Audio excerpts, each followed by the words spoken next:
Hello, എല്ലാവർക്കും ചിങ്കൻവിയുടെ പുതിയ വീഡിയോയിലേക്ക് സ്വാഗതം. അപ്പോൾ ദേ ഇന്ന് നല്ലൊരു കോട്ടയം സ്റ്റൈല് മീൻകറിയാണ് കേട്ടോ തയ്യാറാക്കുന്നത്. അപ്പോൾ കോട്ടയംകാരുടെ മീൻകറി എന്ന് പറയുമ്പോൾ ആദ്യം തന്നെ നമുക്ക് ഓർമ്മ വരിക കപ്പയുടെ കൂടെയൊക്കെ കഴിക്കുന്ന ആ ഒരു മീൻകറി ആയിരിക്കില്ലേ. അപ്പോൾ ഇത് കോട്ടയംകാരുടെ സദ്യ സ്റ്റൈല് മീൻകറിയാണ് കേട്ടോ. അപ്പോൾ നല്ലൊരു അപാര ടേസ്റ്റ് തന്നെയാണ് ഈ മീൻകറിക്ക്. അപ്പോൾ നിങ്ങൾ മസ്റ്റായിട്ട് ഒന്ന് ട്രൈ ചെയ്ത് നോക്കണം കേട്ടോ. മാത്രമല്ല ഇഷ്ടപ്പെടുകയാണെങ്കിൽ നമ്മുടെ ചാനൽ ഒന്ന് സബ്സ്ക്രൈബ് ചെയ്യാനും സപ്പോർട്ട് ചെയ്യാനും കൂടി മറക്കരുത്. അപ്പോൾ നമുക്ക് വീഡിയോയിലേക്ക് കിടക്കാം. ഓക്കെ, അപ്പോൾ ദേ ഇതിനായിട്ട് ആദ്യം തന്നെ കുറച്ച് ചെറുള്ളി ഇതേപോലെ ഒന്ന് അരിഞ്ഞെടുത്ത് മാറ്റി വയ്ക്കാട്ടോ. പിന്നെ ഇതേ ഇതിലേക്ക് കുറച്ച് വെളുത്തുള്ളി എടുത്തിട്ടുണ്ട്, അതും ഇതേപോലെ ഒന്ന് അരിഞ്ഞെടുക്കാം. പിന്നെ നമുക്ക് ഇഞ്ചിയാണ്, അപ്പോൾ ഇഞ്ചി വളരെ ചെറുതായിട്ടൊന്ന് അരിഞ്ഞ് മാറ്റി വയ്ക്കാം. ഒരു തക്കാളി, ഇത് നമുക്കൊരു മിക്സിയുടെ ജാറിലൊന്ന് അടിച്ചെടുക്കണം. ഇനി ഇതേ കൊടംപുളിയുടെ 5 പീസ് എടുത്തിട്ടുണ്ട്, അത് ഇതേ ഒരു ചട്ടിയിലേക്ക് വെള്ളം ഒഴിച്ചു കൊടുക്കുക. അപ്പോൾ 2 കപ്പ് വെള്ളമാണ് കേട്ടോ 250 ml കപ്പിൽ ഒഴിച്ചു കൊടുക്കുന്നത്. എന്നിട്ട് ഈ വെള്ളം നന്നായിട്ട് തന്നെ തിളച്ച് വരുമ്പോൾ അതിലേക്ക് ഈ കൊടംപുളി ഇട്ടിട്ട് നമുക്ക് ഈ പുളിവെള്ളം ഒന്ന് തയ്യാറാക്കി എടുക്കണം കേട്ടോ.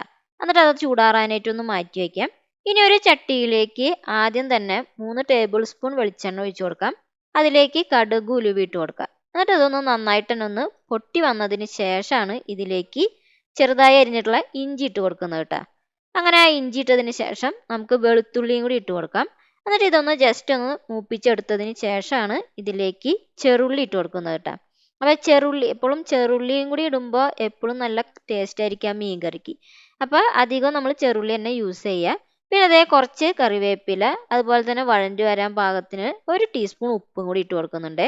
എന്നിട്ട് ഇതിനെ നന്നായിട്ട് തന്നെ ഒന്ന് മൂപ്പിച്ചെടുക്കാം കേട്ടോ. അപ്പോൾ ഇതേ നന്നായിട്ടൊന്ന് മിക്സ് ചെയ്യാം. അപ്പം ഇതിൻ്റെ കളറൊക്കെ മാറി നല്ല ഗോൾഡൻ ബ്രൗൺ ആയി കളറായിട്ട് മൂത്ത് വരും കേട്ടോ. അപ്പം അതേ കളറൊക്കെ മാറി നന്നായിട്ട് തന്നെ അത് മൂത്ത് റെഡിയായി വന്നിട്ടുണ്ട് കേട്ടോ. അപ്പം ഈ ഒരു പരുവാകുമ്പോഴാണ് ഇതിലേക്ക് നമ്മൾ പൊടികൾ ചേർത്ത് കൊടുക്കേണ്ടത്. അപ്പം ആദ്യം ഇതിലേക്ക് മുളക് പൊടി ഇട്ട് കൊടുക്കാം. അപ്പം ഫ്ലെയിം വളരെ ലോ ആക്കി വെക്കണം, അല്ലെങ്കിൽ പൊടികൾ കരിഞ്ഞു പോകും. അപ്പം കാശ്മീരി മുളക് പൊടിയാണ് ഇതിലേക്ക് ഇട്ട് കൊടുക്കുന്നത് കേട്ടോ. ഒരു 3 ടേബിൾ സ്പൂൺ ഇട്ട് കൊടുക്കുന്നുണ്ട്. അതുപോലെ തന്നെ മഞ്ഞൾപ്പൊടി 1/2 ടീസ്പൂൺ ഇട്ട് കൊടുക്കാം. പിന്നെ അതിലേക്ക് മല്ലിപ്പൊടി അതൊരു 1 ടേബിൾ സ്പൂൺ ഇട്ട് കൊടുക്കാം. എന്നിട്ട് ഇതിനെ നന്നായിട്ട് തന്നെ ഒന്ന് മിക്സ് ചെയ്തെടുക്കാം. അപ്പോൾ ഇത് നല്ല രീതിയിൽ തന്നെ മിക്സായി വന്നതിന് ശേഷം ഉണ്ടല്ലോ ഇതിലേക്ക് തക്കാളിയാണ് ഇട്ട് കൊടുക്കേണ്ടത് കേട്ടോ. അപ്പം നമ്മൾ നേരത്തെ മിക്സിയുടെ ജാറിൽ അടിച്ചു വെച്ചിട്ടുള്ള തക്കാളി ഇതിലേക്ക് ഒന്ന് ഇട്ട് കൊടുക്കണം. അങ്ങനെ ഈ തക്കാളിയും കൂടി ഇട്ടിട്ട് ഇതിനെ നന്നായിട്ട് തന്നെ ഒന്ന് മിക്സ് ചെയ്തെടുക്കാം. അപ്പോൾ ഈ തക്കാളിയുടെ ഒരു പച്ചമണം ഉണ്ടായിരിക്കും, അതൊക്കെ മാറത്തക്ക രീതിയിൽ വേണം നമ്മൾ ഇതേ ഒരു പരുവത്തിലൊന്ന് വഴറ്റിയെടുക്കാനായിട്ടിട്ട്. അങ്ങനെ തക്കാളിയും ഇതൊക്കെ നന്നായിട്ട് തന്നെ വഴണ്ട് നല്ലൊരു പരുവായി വന്നിട്ടുണ്ട്. ആ സമയത്താണ് നമ്മൾ ഇതിലേക്ക് പുളിവെള്ളം ഒഴിച്ചു കൊടുക്കേണ്ടത്. അപ്പോൾ ഒരിക്കലും പുളി ആഡ് ചെയ്ത് കൊടുക്കണ്ട, ആ വെള്ളം മാത്രം ഇതിൽ ചേർത്ത് കൊടുത്താൽ മതി. കറക്റ്റ് പുളിയായിരിക്കും കേട്ടോ ഈ ഒരു ഇതിൻ്റെ പുളി എന്ന് പറയുന്നത്. അങ്ങനെ നന്നായിട്ട് തന്നെ അതൊന്ന് മിക്സ് ചെയ്ത് കൊടുക്കുന്നുണ്ട്. പിന്നെ ഞാൻ ഇതിലേക്ക് 1 കപ്പ് വെള്ളം കൂടി ഒന്ന് എക്സ്ട്രാ ആഡ് ചെയ്ത് കൊടുക്കുന്നുണ്ട് കേട്ടോ. അങ്ങനെ നമ്മുടെ കറിയൊക്കെ ഇതേപോലെ ഒന്ന് നന്നായിട്ട് തന്നെ ഒന്ന് തിള വന്നതിന് ശേഷം ഇതിലേക്ക് മീൻ കഷ്ണങ്ങൾ ഇട്ട് കൊടുക്കാം. അപ്പം ഞാനിവിടെ അയിലയാണ് എടുത്തിട്ടുള്ളത്. അപ്പോൾ 3 അയിലയാണ് എടുത്തിട്ടുള്ളത്. പിന്നെ നിങ്ങൾക്ക് ഏത് മീനാണെങ്കിലും വേണമെങ്കിലും യൂസ് ചെയ്യാം. അടിപൊളി ടേസ്റ്റ് തന്നെയായിരിക്കും കേട്ടോ ഈ മീൻ കറിക്ക്.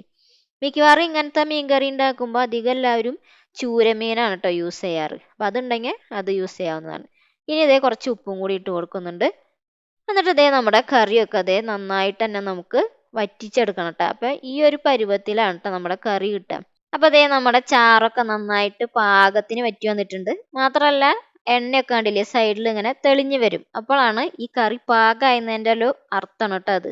ഇനി ഇതിലേക്ക് കുറച്ച് ഉലുവാപ്പൊടി നമ്മളൊന്ന് ഇട്ട് കൊടുക്കുന്നുണ്ട്.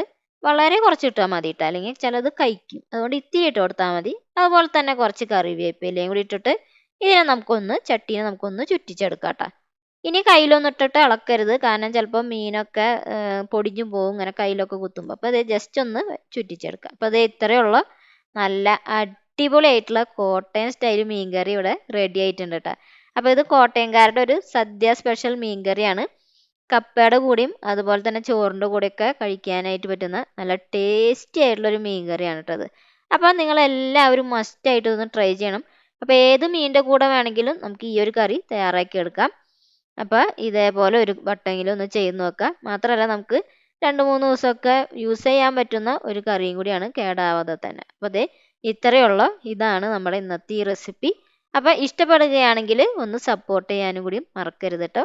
അപ്പൊ നമുക്ക് അടുത്തൊരു അടിപൊളി വീഡിയോ ആയിട്ട് വീണ്ടും കാണാം. Okay, by.